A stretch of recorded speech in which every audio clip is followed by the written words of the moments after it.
자, 우리 격려사 해주신 분을 소개하겠습니다. 우리 최원암 대사님이시고요. 영국과 또 프랑스, 독일 대사를 역임하셨습니다. 시간에 최원암 대사님 나오시도록 박수로 격려사 받겠습니다.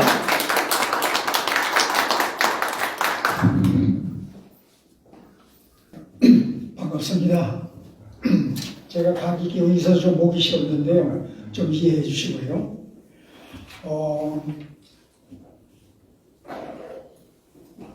예수학교를 보니까 오늘 2기 7차 이 모임이네요. 자, 우리 소기천 교수님 세상에 없는 예수학교를 만드시느라고 수고 많이 하시고 또 이것을 위해서 옆에서 도와주시는 안휘연 목사님 그리고 또 조옥순 전도사님 지난번에도 제가 보니까 수고 많이 하시고 오늘도 굉장히 수고를 많이 하셨는데 소 교수님을 보조해서 예수학교가 창대케 되기를 주님의 이름으로 축원합니다. 아멘. 지금 여기에 빈자리가 있습니다. 그러나 우리가 영적인 눈으로 보았을 때 하늘의 천군 천사가 이 빈자리를 다 메우고 있는 것을 저는 그렇게 믿습니다. 아멘.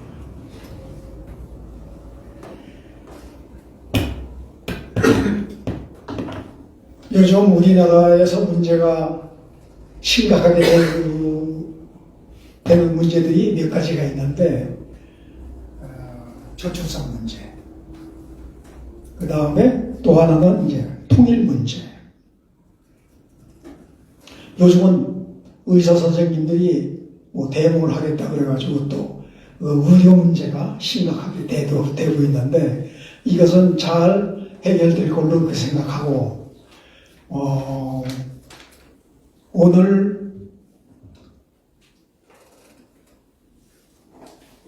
홍순철 교수님이 태아 생명 존중이라는 말씀으로 좋은 말씀을 해줬는데 우리나라에는 지금 태아의 문제가 법적으로 굉장히 논란이 많이 있습니다. 된다 안 된다, 언제 해야 된다, 언제 하면 안 된다. 그런데 우리가 미국에서 좀 배워야 될 것 같아요. 미국의 트럼프 대통령에 당선되자마자 제일 첫 번째 한 일이 낙태법을 금지시켰습니다. 그러니까 이 낙태는 산모의 권한이다. 왜 그런 거 아니? 산모가 아이를 임신했기 때문에 낙태를 하고 안 하는 거는 산모의 권한이다. 이렇게 대법원에서 판결을 한 거예요. 그런데 트럼프가 대통령이 되면서 무슨 소리냐. 이 인간의 생명은 하나님이 주신 거다. 하나님이 주신 건데 어떻게 인위적으로 마음대로 하느냐. 안 된다. 그래가지고 대법원에서 그 판결을 뒤집어가지고 낙태법을 폐지했습니다. 트럼프가 우리나라에서 좀 욕을 먹고 있지만은 그 사람이 굉장히 기독교적인 사람이죠.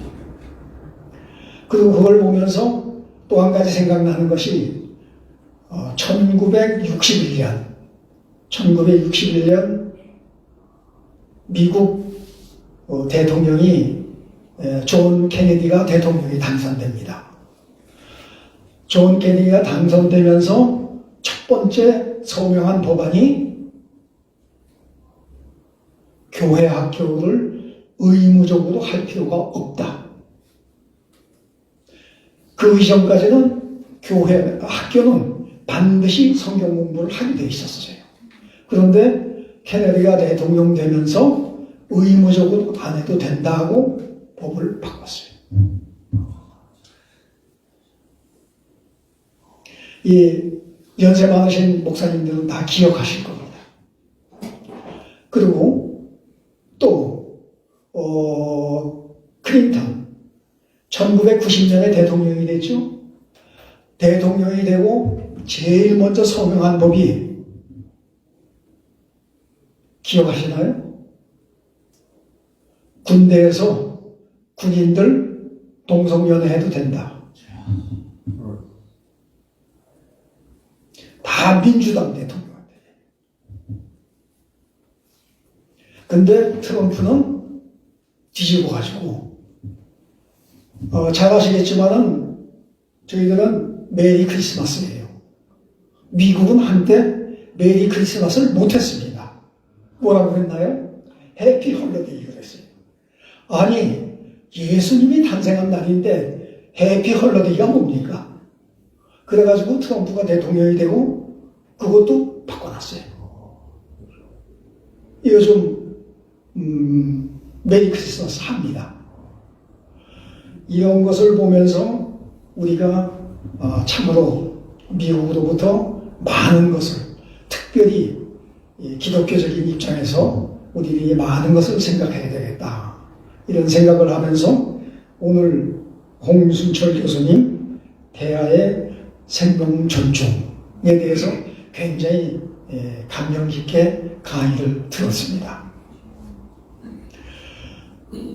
제가 이렇게 보기에는 좀 젊어 보이는데, 그리고 활동도 많이 하는데, 보시는 것보다도 좀 나이가 좀 있습니다. 그런데 제가 이제 정년 퇴임을 하고, 현직에서 퇴임을 하고, 지금 사회 활동을 하면서 제가 마지막으로 이 기여해야 될, 대한민국의 국가에 기여해야 될 것이 무엇인가. 60년 동안, 수십 년 동안 살면서 나라의 혜택을 많이 받았는데 이제 나라에 보답을 해야 되겠다라는 생각에서 제가 3가지 목표를 정했습니다. 첫 번째, 남북 통일을 하는데 좀 기여를 했으면 좋겠다. 두 번째, 저출산 문제에 대해서 좀 우리가 좀 극복하는데 좀 기여를 했으면 좋겠다. 그리고 세 번째, 지금 우리나라에 지금 막 밀려오고 있는 굉장히 기독교에 위협이 되고 있는 사건이 있습니다. 이슬람 문제. 이 3가지를 제가 제 이제 앞으로 남은 생을 이 3가지 목표에 전념을 하고자 생각하고 있습니다. 그럼 왜 3가지냐? 저는 학자도 아니고 그냥 공직에서 국가가 시키는 일을 했기 때문에 무슨 크게 학문적인 지식도 없습니다.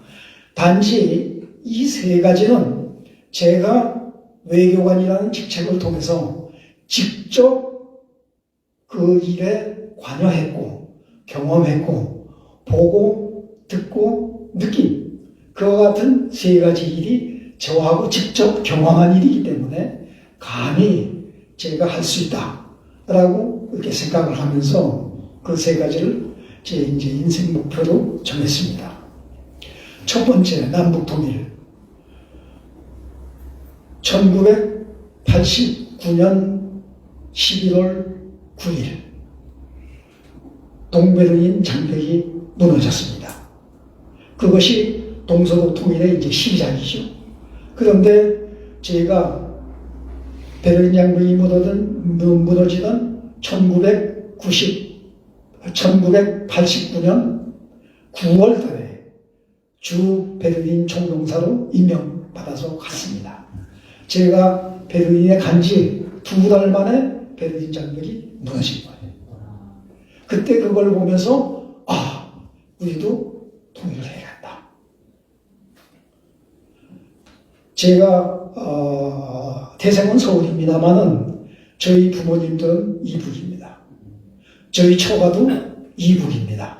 그래서 통일에 대한 건 누구보다도 좀 깊이 관심을 가지고 알고 싶었고 통일이 됐으면 좋겠다라고 그런 소망을 가지고 있었는데 그때 독일 통일을 보면서 우리도 남북 통일을 해야겠다. 그때부터 지금까지 남북 통일을 열심히 공부하고 이렇게 해오고 있습니다. 그 다음에 두 번째, 저출산 문제. 이건, 지난번에 제가 광주에 갔을 때 그 저출산 문제에 대해서 한 30분 강연을 했는데, 저출산 문제는 그때도 말씀드렸습니다만은, 제가 1981년에 주 프랑스 대사관 영사로 부임을 했습니다. 그래가지고 부임해서 이렇게 보니까 프랑스가 온통 난리가 났어요. 동네방네 큰 거리마다 현수막 간판이 붙어 있는데 그 내용이 뭔가니 둘만 낳자. 그때 81년도에 프랑스가 출산율이 1.2였어요. 난리가 난 거예요. 난리가 났어요. 근데 저희는 지금 출산율이 얼마입니까? 2022년은 0.78이었는데 2023년 작년은 0.72로 또 죽었어요. 조금 있으면 0.5까지 갈는지 모르겠습니다. 근데 그때 프랑스가 81년도에 그 같은 저출산 문제를 당면해가지고 애를 둘만 낳자.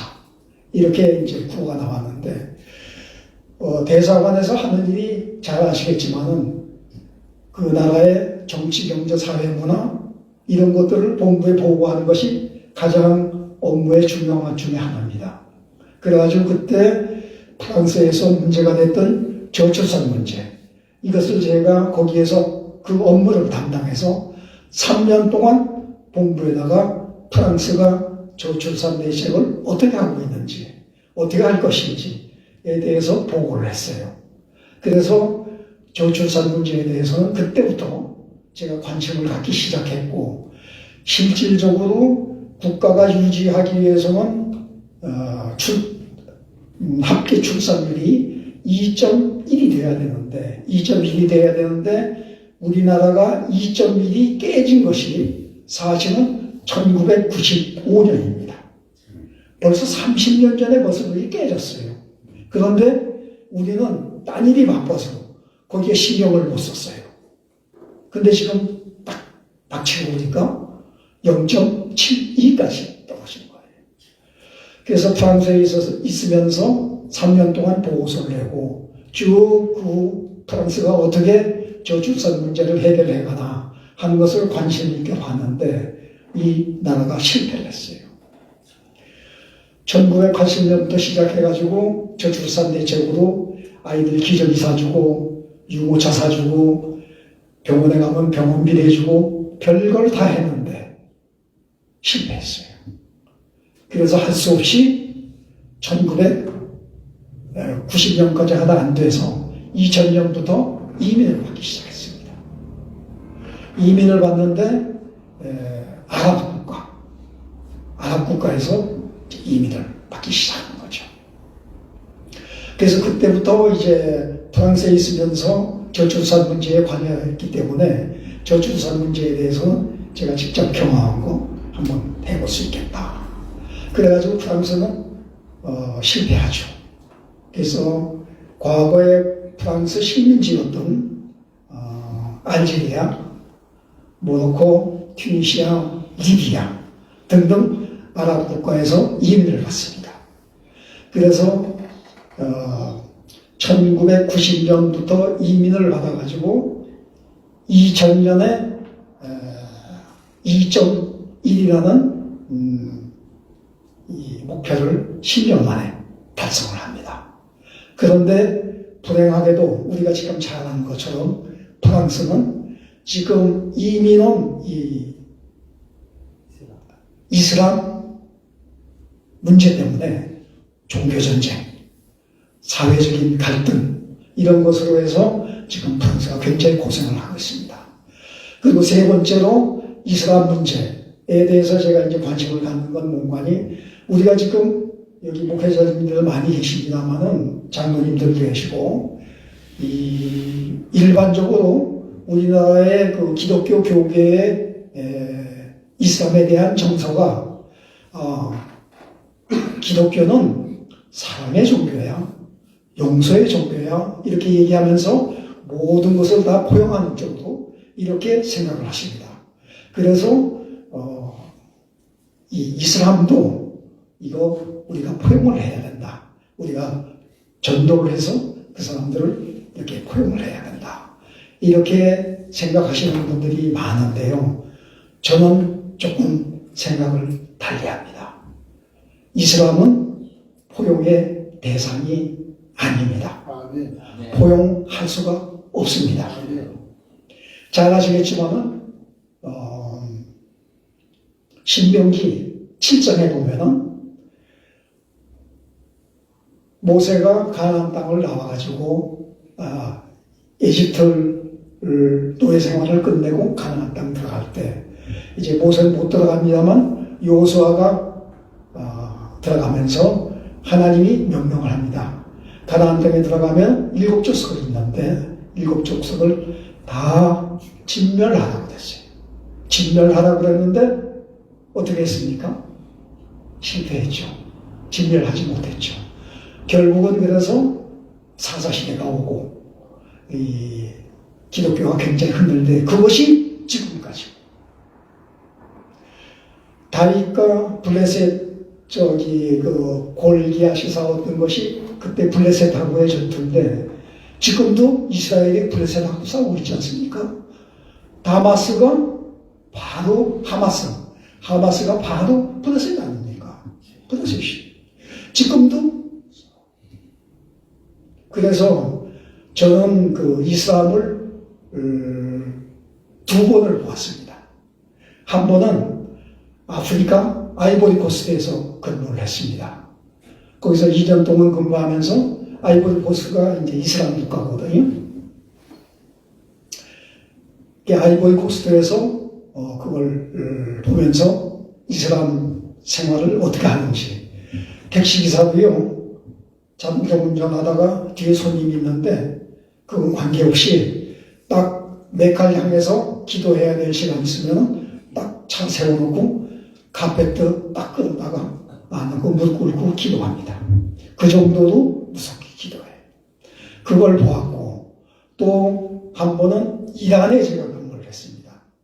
그래서 이란 혁명 때 이슬람이 어떻게 잔인하고 어떻게 이 국제적인 정세에 대처하고 어떻게 국가를 이끌어가나 하는 것을 제가 3년 동안 보았어요. 근데 이슬람은 절대 아니다. 그러니까 앞으로 우리가 닥쳐올 것이 뭐고하니 잘 아시는 것처럼 21세기는 종교의 전쟁 아니겠습니까? 문명의 충돌.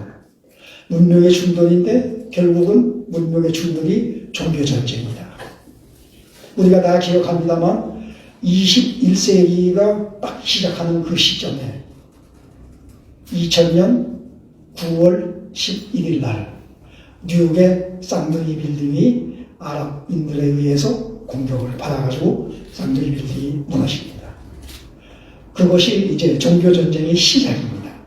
지금 20여 년 동안 계속되고 있는데 제가 이 3가지 문제를 놓고 저거 하면서 앞으로 우리 소기천 원장님을 도와서 길이 있을 때마다 제가 도울 수 있는 것이 어떤 것인가를 깊이 생각하면서 오늘 예수 학교가 시작은 미약하지만은 앞으로 창대게 될 것이라는 그러한 믿음을 가지면서 잠시 동안 지나가는 얘기를 했습니다. 감사합니다.